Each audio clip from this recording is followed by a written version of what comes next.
Hi, everyone. Good morning, good afternoon, good evening. Thank you for joining us today as we introduce FlexDeploy 9.0. The theme of this release is elevating efficiency and innovation, and I'm excited to talk with you guys about what that looks like. A little bit of housekeeping here to get started. Throughout the webinar, please go ahead and place any questions in the Q&A tab. We will answer them as we go, and then also take some time at the end to answer any outstanding questions or any questions that are raised that the group might benefit from hearing. The presentation and the video recording will be shared with you via email after the event, so make sure you keep an eye out for that. You can share that with others on your team or reference it at a later date. And then please absolutely reach out to us, to the team, to schedule a demo of FlexDeploy 9.0 at the end of this. This is the Flexagon team that you'll be seeing here today. Ash Owen is the Senior Director of Marketing.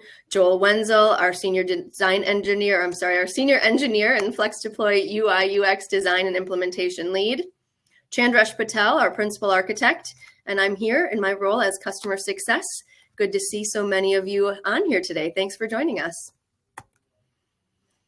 All right, I'm going to turn it over to Ash, who's going to talk to you about how we can empower integration and resilience while elevating efficiency and innovation with FlexDeploy 9.0. Well, thank you, Rebecca. And let me just say we're really, really excited to announce the release of FlexDeploy 9. It's bringing a host of improvements, new features designed basically to enhance your development and deployment processes. Or should I say processes? I don't know whether I'm English or American these days. Here is a look then at what's new, and this is just a list of features and benefits. So let's start with Java 17 and 21. You know, the FlexDeploy 9.0 application requires Java 17 or 21, ensuring compatibility with the latest Java technologies. For those that may not know, and I'm sure you all do, Java 17 and 21 are long-term releases of Java. Plugins, however, will continue to support various Java versions similar to FlexDeploy 8. So what this update is going to do is ensure that your deployment processes remain robust and future ready.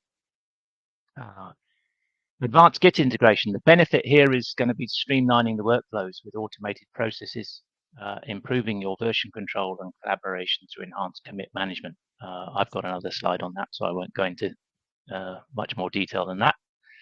Rollback. Well, we've supported rollback, but we've now taken it a much greater step forward and provide seamless restoration of previous states, improving recovery options and facilitating audit and verification. And then, of course, credentials.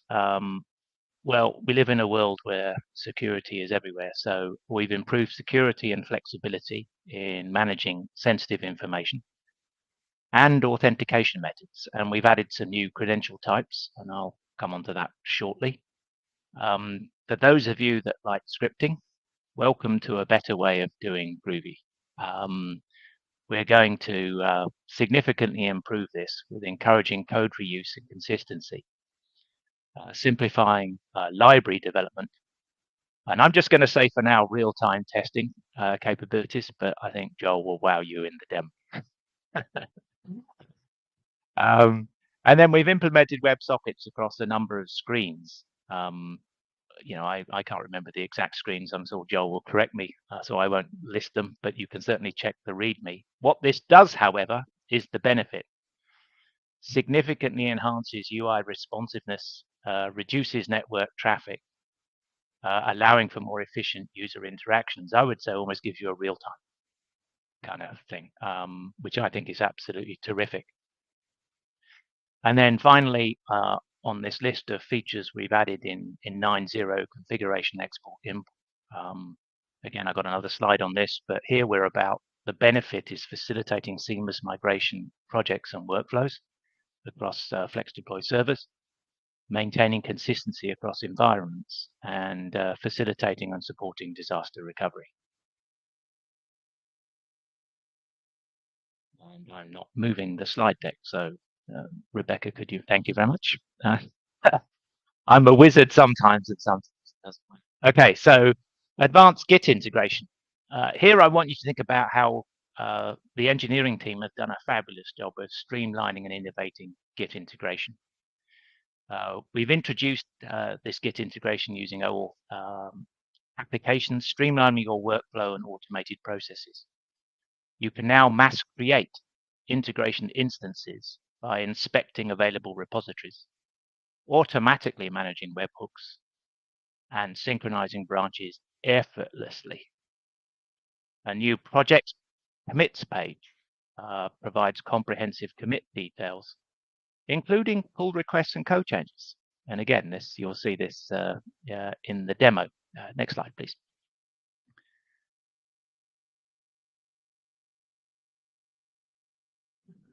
Oh, rollback. There you go. Gosh, you moved too quickly and I didn't see it. I must need another coffee.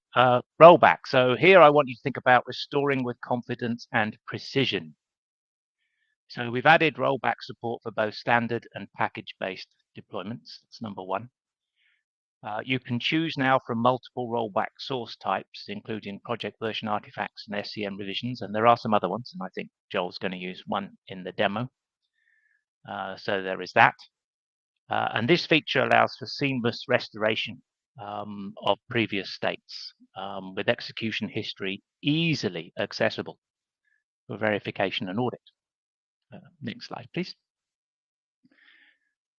I mentioned credentials, the importance of credentials. So here we're looking to provide you with your ability to elevate credential management. We've added new types, and you can see them there. Secret text, SSH key, and certificate. Secret text credentials encrypt sensitive information, while SSH key and certificate credentials offer robust options for endpoint connections and authentication. So these features really improve both security and flexibility in managing credentials across your implementation. Next slide, please.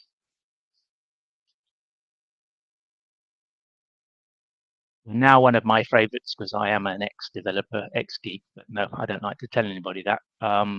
Custom Groovy Libraries, enhancing productivity and innovation. You can now create these Groovy Libraries available across all scripts. So this capability encourages code reuse and consistency. And I was going to hide this, but there it is. It's on the page. It includes a try it feature for real-time testing. How often do you make changes in applications, then go use the application to see if it worked, then come back and have to edit it? Well, look, there's now a try it feature. And we think that's going to simplify library development and integration and testing. Next slide, please.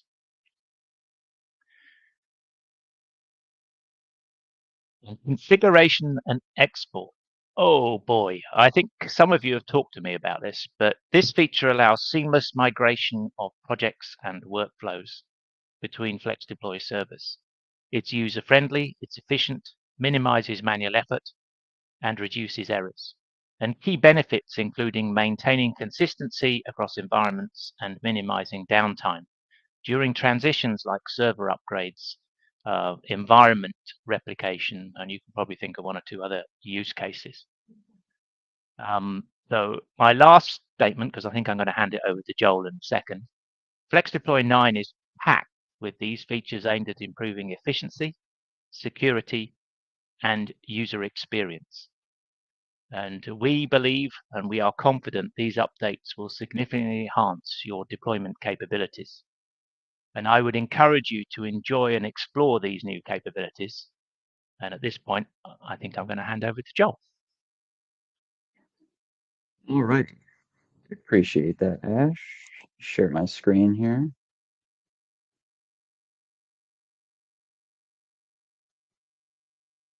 Alrighty. So as Ash mentioned, we've got about 4 or 5 things to demo here for our 9.0 release. The first item I'm going to start with is automated rollback. And to demo that, I have my HR data project here, and I just want to talk a little bit about what this project is and what it's building and deploying. And to do that, I'm going to start with the packages here and just jump into my demo package. And I've got 2 files here. So I have a create tables SQL, and just to see what that looks like here. So this is just creating 2 tables in our HR demo schema.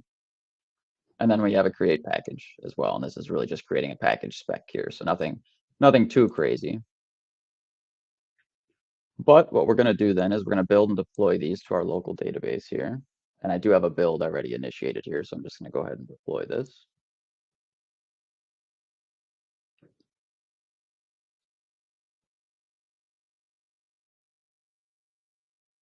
And what we should see here is we have our two tables created. Great, so we have our two tables SQL successfully executed. Now at this point, rollback is something that was somewhat possible in FlexDeploy prior to the 9.0 release here. You could always deploy previous versions of applications. In this particular case, though, because we did just create tables, there really is no previous version we can roll back to. What we really have to do is just create another file that says, we need to delete these tables, and that would be our rollback. And that is one strategy that we offer with our 9.0 release here. And we can actually see that. So if I look at the create tables file data here, we have two new attributes down here for rollback source type and then rollback file. And the rollback file may change depending upon the source type that you pick here. But for right now, for this create tables.sql, I do have a rollback file specified, and it's using this create tables rollback. And where that's actually coming from, and this is actually just a file that is in source control here. And this is basically just saying, as I just mentioned, it's just dropping two tables. And those are available, as you might have mentioned, in our file catalog here as well. But all we do is on the package itself or on the file itself, we just provide that file. And it basically tells FlexDeploy, when we do roll this file back, you're just going to execute this rollback. And create package doesn't have a rollback file. This will deploy to a previous version, which we'll see shortly here. But now if I actually want to roll back this deployment, this 101 deployment here, there's a new button here for rollback. And we do have a new field here for notes, which is required when you do a rollback request, but it is optional on all other workflow request forms.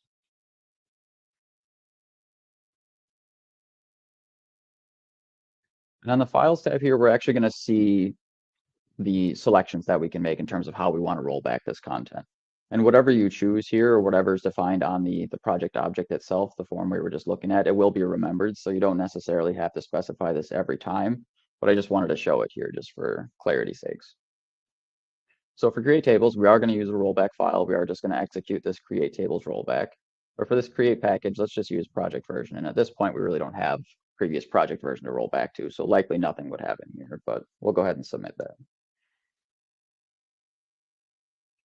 We see the build of our rollback package. And what happens here is FlexDeploy under the covers creates this rollback package and then builds it and deploys it. And this takes care of updating all the state as well. So FlexDeploy knows what versions have been deployed. But if I look at the steps here and see our package deploy, we can see here that we did successfully drop our two tables and we rolled back to our previous version of the other file. In fact, it might have been skipped here, which it was since it was the same version. But now jumping to the other mechanisms that we support for rollback here. Getting bombarded with emails here. I apologize about that. But so there are four main varieties that we support for rollback here with the 9.0 release. Project version, arguably being most common. This is simply just rolling back to a previous version of that file or the project itself. SCM revision is another one where you can actually select a specific SCM revision from the past. Rollback file, which we just saw, where you have something that was created or you need a specific dedicated script to roll something back. And then finally, backup repository. And we only have a few subset of plugins that actually support backups at this point.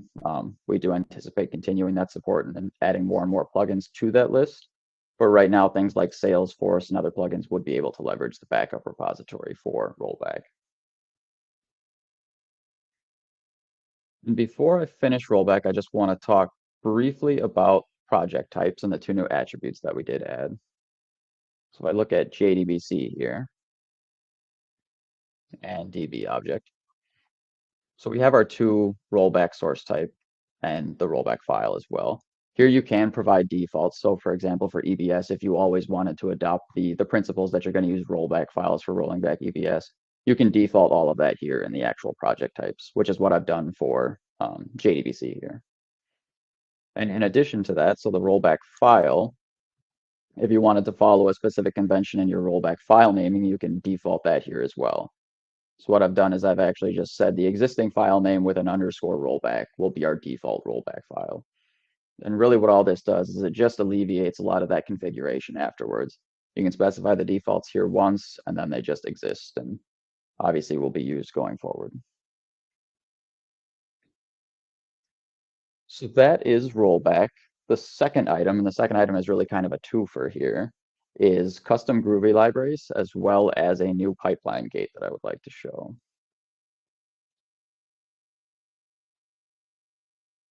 And to do that, I have my work item validation pipeline here. And to start with, the new gate that I'd like to show is this work item validation gate. And what we have here, edit this so we can see it a little bit better. A common pattern that we saw a lot of customers doing was they wanted to aggregate all of the work items in a particular release, whether it's through the snapshot or the release itself for work items that haven't been deployed, and then do something with those work items or validate those work items. Most commonly validating that they're in a specific status, which is really the default configuration of this gate. So in the validation type here, we're matching exactly on status name. So if I were to just put a status of done, this will make sure that every work item in your release has the status of done in order for this gate to be successful. And you can specify multiple values by just separating with a comma. Another option is you can provide a regex, which just offers a little bit more flexibility than your literal string matching. I won't get too far into the weeds on that one. And then really kind of a catch-all is you can just have a custom Groovy script here and do any kind of validation you want on the work item. And what's nice about this is we, ahead of time, fetch all of the work item and all the metadata for those work items and just make them available in this script via this work items variable. So if I were to look at the work item object here, we're going to see all of that nice information like the assignee, the status, labels, all of that we can use in our script here to determine if that work item is valid. So a lot of customization and flexibility built into this gate. I think it'll be really helpful for a lot of different customers. And then the second item that's relevant here in our pipeline is you'll notice that each stage here has a custom step. And this custom step is simply just checking were all of the gates successfully executed. So if any failed or any skipped, we basically just want to send an email saying, yeah, the stage completed, but there were some gates that were skipped or failed. And that's all we're going to be doing here. So we just have a Groovy script that basically checks those, we get the gate name, and then we send an email with that information. We will also be logging these messages as well. And the point is the script here, not so much what it's doing, but just the fact that that script is repeated 3 different times here because we want to run that step in each of our stages. So not exactly the best thing for the coders amongst us. We really don't like repeating ourselves because then we have to change it in 3 spots if we want to make a change. But let's go ahead and we'll just run this pipeline and we'll see how things look. So I create a new snapshot here. This is just being hidden by our sharing tool here. All right. So now what we have here is we're stuck at our first gate, and we can see it found 2 work items here. So we have 417 and 415. 415 is in a status of done, and that actually I didn't really discuss what my script was doing, but my script is just checking for a status of done. So it's not much different than just using the status check. But however, this one is in development. But we're not going to actually fix that right now. What we're going to do for now is we're just going to abort and then skip this work item validation gate.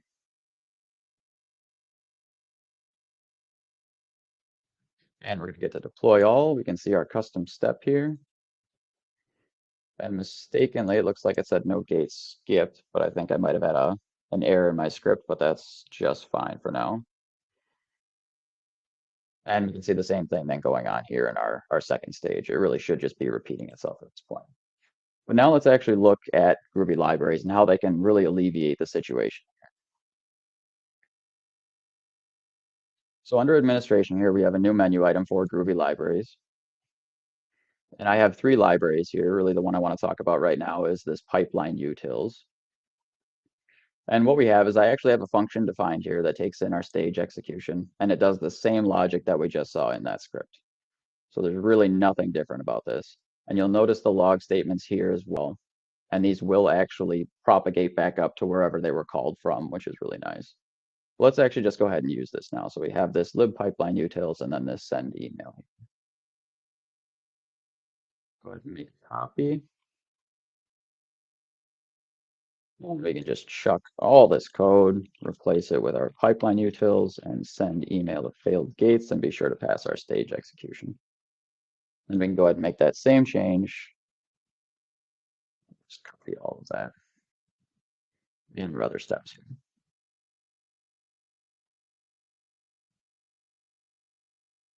So you can see certainly how this is very useful, especially if you're repeating yourself a lot throughout FlexDeploy. And I do want to say that these Groovy libraries can be used from any Groovy script in FlexDeploy, not just specific to pipelines here. And we'll jump back to our work item release. Just create one more just to make sure it's still working here.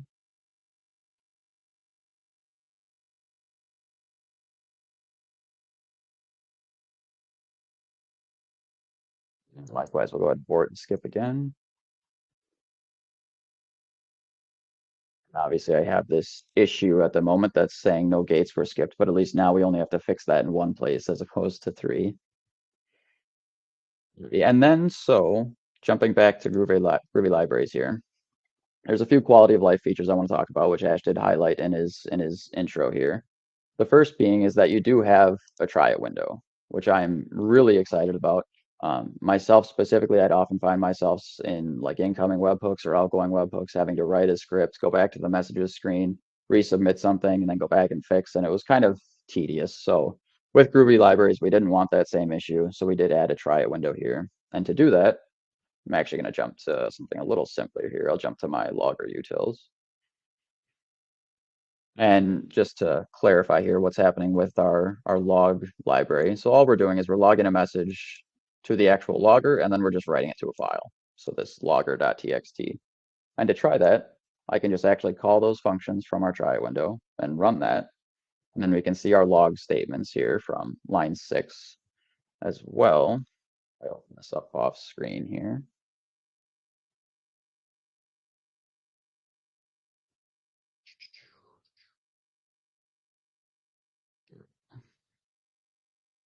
So you see our new messages here for November 13th that just executed.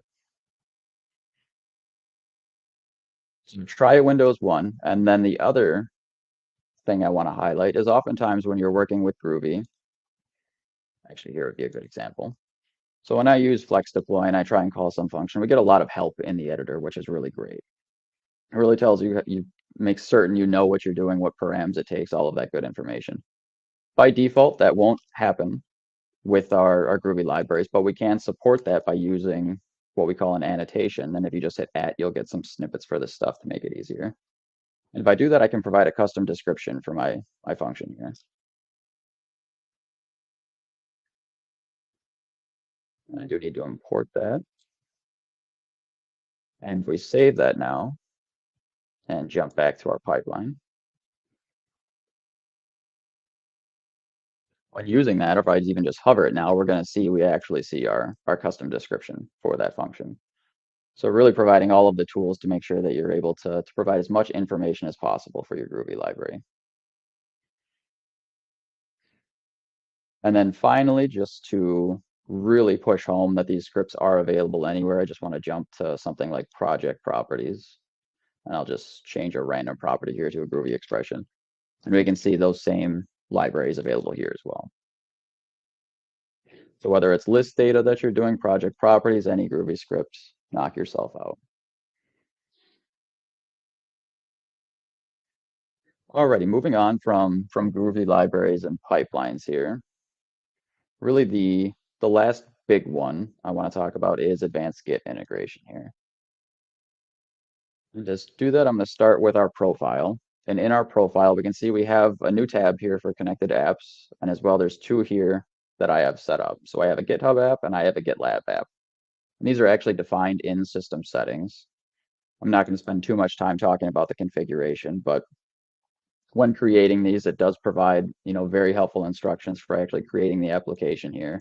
So it is relatively straightforward, and it is a one-time setup. But once that's done, each user can come out to their profile and basically connect to whichever application you have. And what's nice about this is a lot of automation in FlexDeploy would often be used as a service account.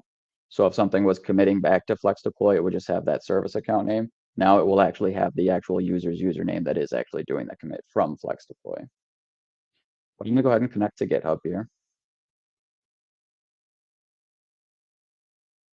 Perfect, we're connected there. GitLab I'll just leave as is for now. And the new features I want to show here, I'm going to start with the integration screen. And we have a new button across the top here for SCM integrations, create multiple. And this will only be displayed if you have connected apps. It will display a message if you do not, just so you know that it is possible. But it gives a list of all the GitHub repositories that I have access to. And from here, I can just pick and choose which ones I want to create at this point. So rather than having to go through and do them one by one, I can just select them. And now here, it just provides some basic information about the connection type, as well as a few other nice features we'll talk about just shortly. The first thing, however, is the clone type. And we did support SSH in the past, but I do want to call your attention to is that previously with SSH, we would always just use the default SSH key for in the user's directory, which is not great, but with 9.0, it is much better here where we can actually just provide an explicit SSH key. So I'm actually just going to create a new one so you can see what the form is like, or rather I'll just edit the existing one. So on my Git SSH key, I actually just upload the physical file itself for the SSH key, and then FlexDeploy will manage that. So you don't have to worry about making sure it's on the file system in the right spot or any of that kind of stuff. Just give us the key, we'll take care of it. So I'm going to create these with SSH. Welcome back to webhooks briefly. We're in a moment here. Let's go ahead and create those. You can see they all created successfully. And now I have a bunch of new repositories that I can use throughout FlexDeploy. So definitely a nice improvement there. Go ahead and delete these guys now. Now I'm just going to do one, and I'm just going to do one because it's going to be creating some metadata on the repository, and I don't want to do that for a bunch of them. I'm just going to pick a random one here. Charts is a good example. And what we actually can do now is we can automatically create webhooks both on the repository itself and create the configuration within FlexDeploy. So I'm going to go ahead and select sync branches and build projects. And there are a few more system settings here for some default webhook configurations, such as the base URL and a webhook secret to make sure that things are validated as they're coming in. But I'm going to go ahead and create that. And what will have happened, let me jump back to my repositories here. Oops.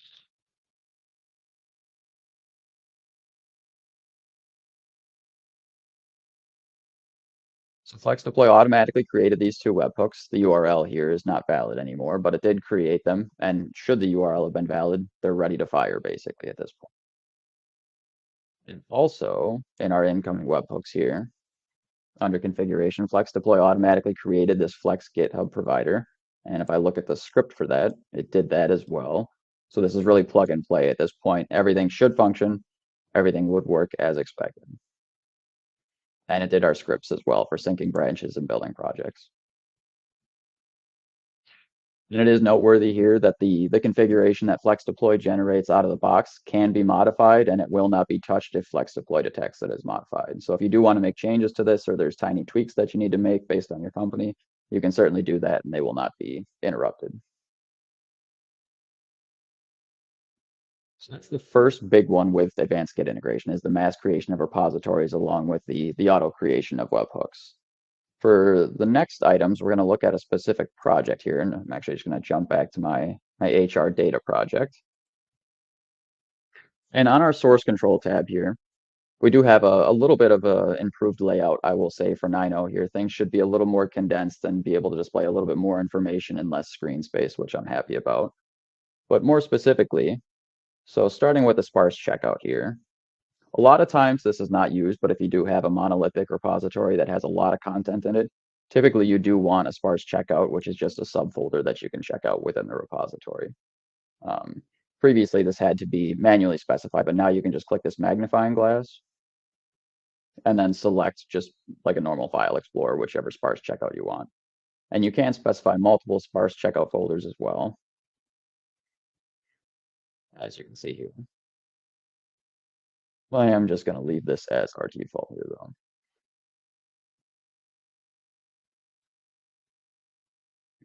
Next up, just moving top down on the screen here. So we have our import from remote. And what this will allow us to do is basically inspect our Git repository that we have configured, so our demo.git, and then import any branches that FlexDeploy detects are in the remote repository, but not in FlexDeploy itself. So we can see here we've got a few hotfix ones. Let's just go ahead and import those. And there they are. And then next up, should you really choose to have FlexDeploy be your source of truth, so you create the branch in FlexDeploy first, and then you create it in Git. On the create branch form here now, you can right away just create the remote branch. So let's go ahead and say I want a branch from our master branch, and we'll call this demo test branch. And go ahead and save that, and then we'll jump back to our demo repository. And we can see here we have our demo test branch. And this is bi-directional as well. So obviously the webhooks coming in can't sync them back to FlexDeploy. So there's a lot of different ways that branches can be synced, whether your source of truth is FlexDeploy or it is GitHub or whichever Git provider you're using. And this does work for delete as well. So if I wanted to delete this, I can delete remote branches. And we'll refresh that, and it's gone. Alrighty, and jumping next to commits, and I'm actually going to open up a different project here. I'm going to open up my HR app project. So each project now has its own dedicated commits tab. And what this will do is it will list every commit that's occurred on this project, as well as provide a lot more helpful information about that commit. So on the list screen itself, something that I'm very happy with is that we'll display the highest environment the commit has been deployed to, as well as the status. So this really gives you a nice idea, specifically if you're just looking for, has this commit been deployed to some environment? This is a very quick way to be able to determine if that's the case. As well as we do have some line delta changes, which is new. If I click on one of these, I'm just going to click on this multiple file change here. We do display some nice information, so we still have that highest environment here. We do display pull requests that have occurred for this commit, as well as the change files and their content.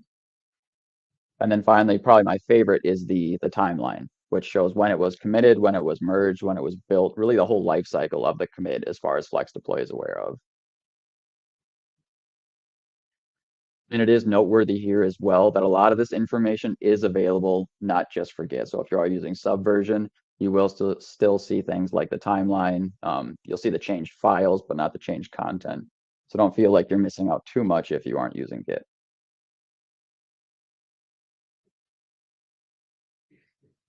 Alrighty, and then the last item I wanted to talk about here, and the demo is going to be really brief here. It's going to be more me talking. But so we have a new admin operation here for exporting and importing configurations. And really the purpose here is that oftentimes, especially when we're onboarding a customer, when a customer has two environments, for instance, a sandbox environment and a production environment, they often do something in sandbox and they want to bring that exact copy over to production. And we didn't really have a great way to do that before, but that is exactly what export import configurations is aiming to address here. So right now with 9.0, we support projects. That's where we're really starting. So if I want to pick a project here to export, just pick one at random here, and I export this, we get a nice zip file. Bring that up off screen here. And it basically brings in the project and all of the dependencies of that project. So it can just be imported directly to another server.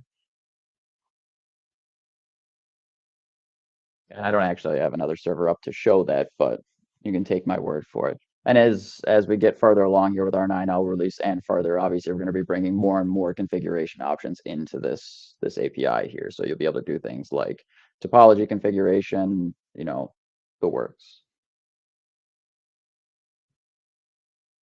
And the last noteworthy thing, and this is not the easiest thing to show, but I just do want to mention it, as well as Ash mentioned it, is that we do support WebSockets now for 9.0. And really what this means is is on pages like the execution screen here. Typically what we do is we just pull, every 5 seconds or something. Are there new executions? Are there new executions? But now with WebSockets, as soon as those executions come into our server, the UI will respond with immediate effect, basically. And ultimately, this results in less data traffic too. We're not polling every 5 seconds, oftentimes without any changes. So it's a lot more of a performance thing and just responsiveness of the UI.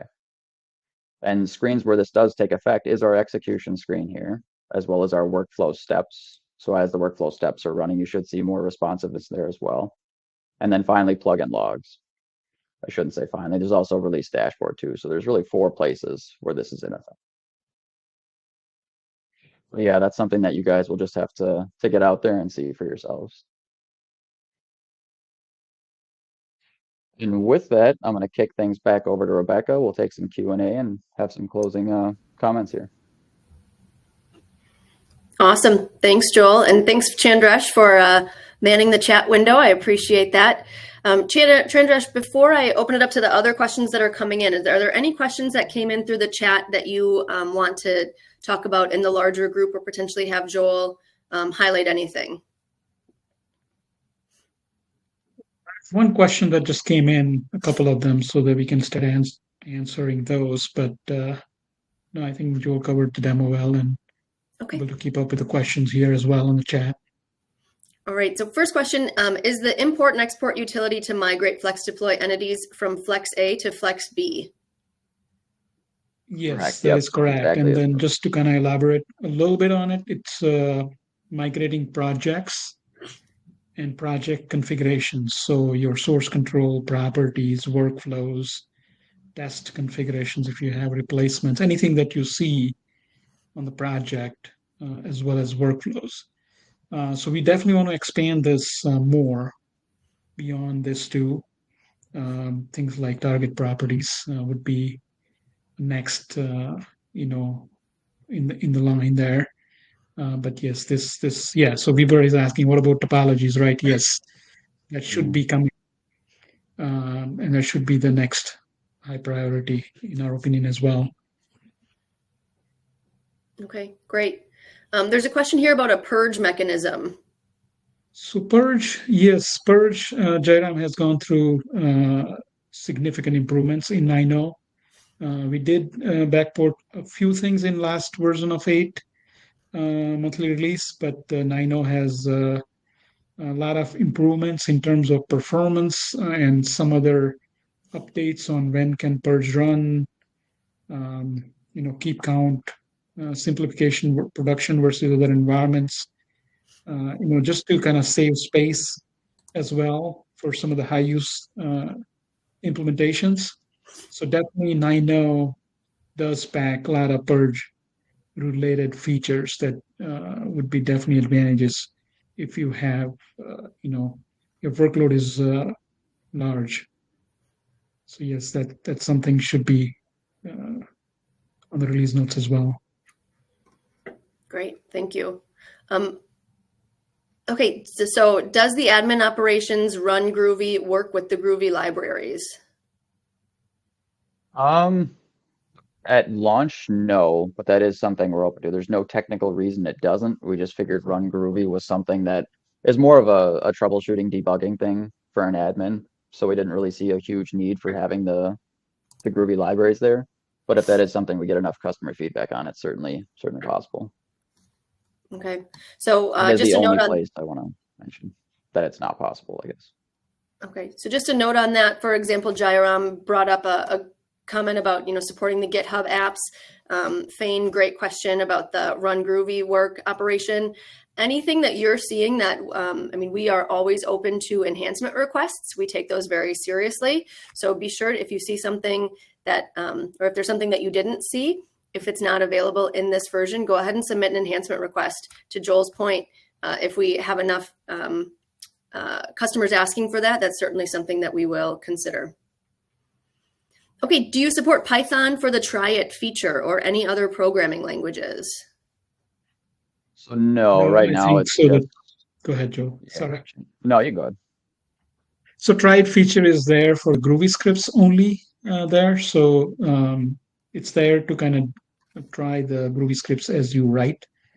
I can see your point, but no, that's not there. Possibly could be there in the plugin where we are configuring the workflow, but we haven't looked into that. Okay. All right. So currently I'm wondering if this means cloning FlexDeploy packages that are migrated to prod environment using a webhook script. Do we need more context on that one, or does that make sense to you all? Closing, so I think it's like packages deployed to production no longer needed. So using webhook scripts to manage that. Let's see, in I believe in 7.0 maybe.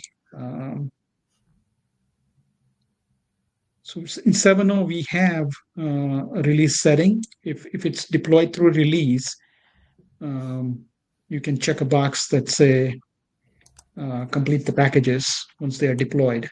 So yes, 7.0 should have that feature. Okay. We can follow up and see if we can get some documentation on where that might be. Otherwise, we can go through support on that one. And share a quick visual too, just in case anyone doesn't know where that might be. Super. Yeah, so this was added in 7.0. So on the folder configuration as well as the release configuration, there's a tab for release settings. And there is an option here for complete packages after deployment to production. So as long as the package is deployed through a release and it goes through the production stage, then it should automatically complete. And again, that's on the folder settings here and the release settings as well. Okay, so it looks like they're not using release-related migration. They're using project migration. Okay.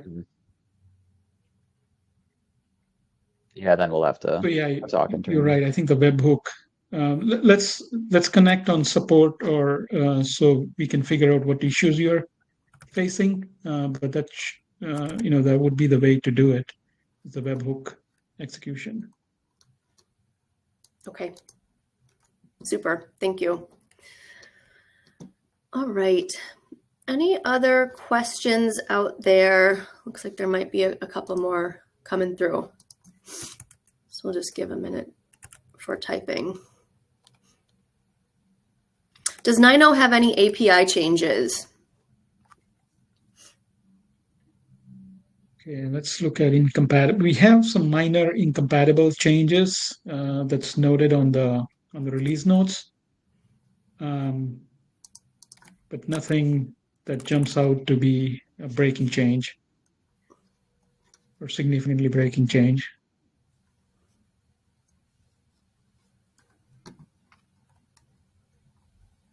So upgrade path is always direct so far. So you can go directly from 5.7 to 9.0 or anywhere in between to 9.0.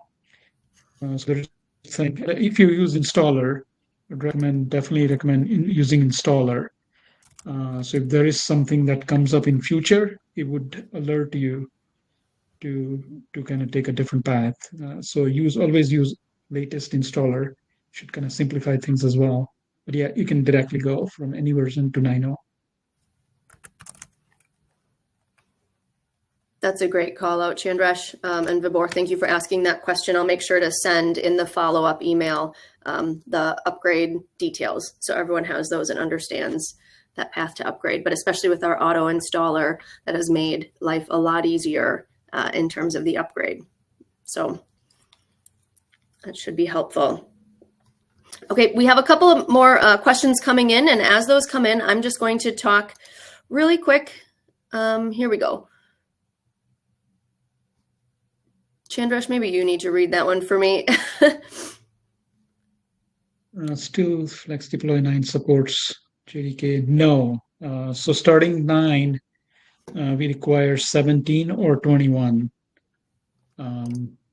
So for a lot of reasons, some customers were asking us to so for various reasons in the libraries and open source libraries and performance and compatibility, security, vulnerabilities, things like that has driven us to kind of upgrade, not to mention 8 JDK 8 is out of support as well. So no, you need to go with 17 or 21 of Java. An installer would alert you that as well. All right. Are there any changes with the notifications that are being sent with regard to event completion? Nothing significantly is changing in 9.0 from notification perspective. There may be bug fixes here and there, but nothing has changed from notification perspective. If you're looking With for regard to anything the Java, specific, then maybe let's hear that. Okay. With regards to that Java requirement, is that just on the server or on the endpoints too? So that requirement is strictly for server, for the FlexDeploy application. And then for plugins, we do have a plugin requirements page that we are constantly updating. That does support, we'll list out, minimum and maximum versions supported by plugin. So if you're using EBS versus, let's say, Apex plugin, there may be different requirements, but it may support 7 or 8 as well. At the same time, it may support 11, 17, and 21, but it depends on the plugin. Okay, and that'll be noted on the individual plugin page. Right, we do have a plugin requirements page that is linked from release notes as well. So right where it indicates about Java requirements, you should find that page. Okay, great. All right, any new developments, enhancements, changes to EBS support? So rollback is there. Rollback applies to everything. So there has been changes, but nothing in the 9.0 that's new. Anything that happens generally on the plugins, we try to get it out in the monthly releases. So the new changes would be coming in a monthly manner. So nothing from 9.0 perspective that's new, but rollback definitely applies to EBS as well. Okay, going back to the question about the notifications that are being sent with regard to event completion, it looks like they have a requirement that if a test reports can be sent over email along with the test workflow completion mail. Okay, yeah, that would possibly require customizing the template to achieve that, which should be possible. But it doesn't do that out of the box today. Okay, we can follow up with that one to make sure that they have that you have what you need there, and if that's something we need to connect with support, we can certainly do that. Okay, while deploying new scripts, are we taking a backup of existing code anywhere? So there is a backup repository which has been supported. I can't remember exactly which version was introduced. So the backup, there is support for various plugins to take automated backups, but you can also have steps in your workflow to take the backups. So it kind of depends. Answer depends on the plugin, whether the backups are taken automatically or not.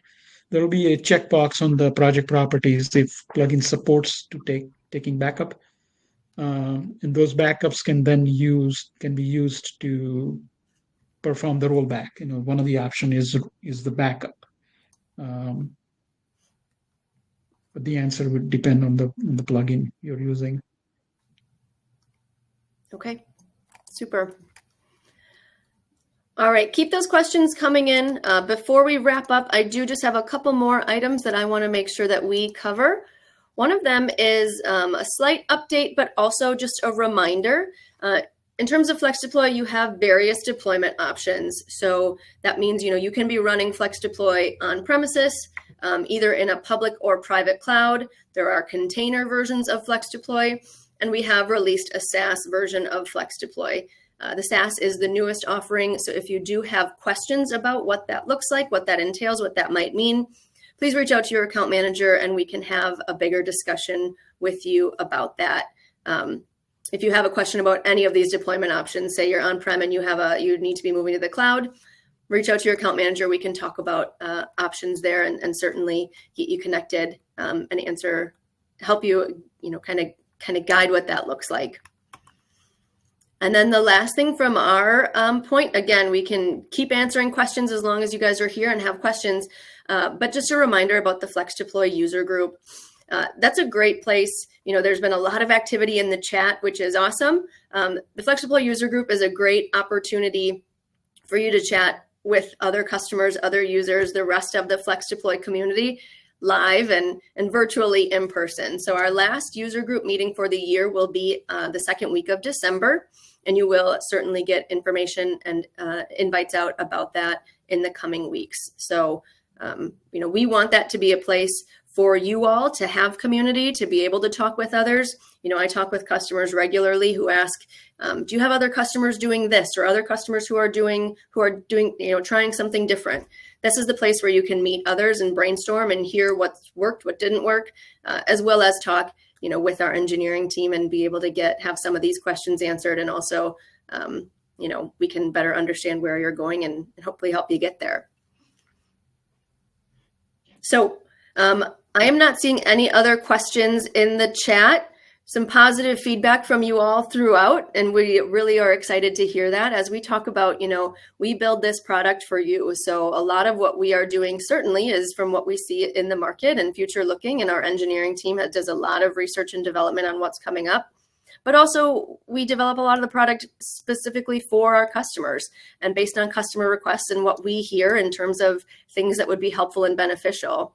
So it's awesome to hear that you guys are excited about what came out in 9, some of the new features and continued enhancements that'll be coming out in future releases. And like I always say when I talk to customers, feedback is a gift. So your enhancement requests are absolutely a gift to us, and the team takes those really seriously. Before we wrap up, Chandresh, Joel, Ash, anything you want to add about FlexDeploy 9.0 or anything else you want to say to our customers today? So I think so. It's all of the Groovy libraries. Good to see so much activity. Good to see so much activity in the chat and so many questions and so much excitement about many of these points. And it's good to see some of the points that were raised. We'll look into those. But anything comes to mind, like Rebecca said, please join user group to kind of get your feedback to us. But don't hesitate to get through support as well.